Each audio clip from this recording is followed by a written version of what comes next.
தேர்தல் ஆணையத்திற்கு லஞ்சம் தர முயன்ற வழக்கில் கைதான தினகரனிடம் சென்னையில் வைத்து விசாரணை முடிவடைந்த நிலையில் அவரை டெல்லிக்கு அழைத்துச் சென்றுள்ளது போலீஸ்.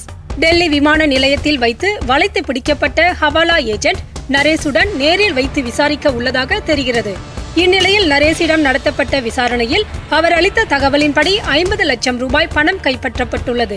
நரேசிடம் தினகரன் நேரடியாக தொலைபேசியில் பேசிய ஆதாரங்களும் கிடைத்திருப்பதாகவும் சொல்லப்படுகிறது. மேலும் தேர்தல் ஆணையத்திற்கு தினகரன் ரூபாய் 50 கோடி லஞ்சம் கொடுக்க உதவியதாக சந்தேகிக்கப்படும் 16 பேருக்கு டெல்லி போலீஸ் சம்மன் அனுப்பியிருப்பதாகவும் தெரிகிறது.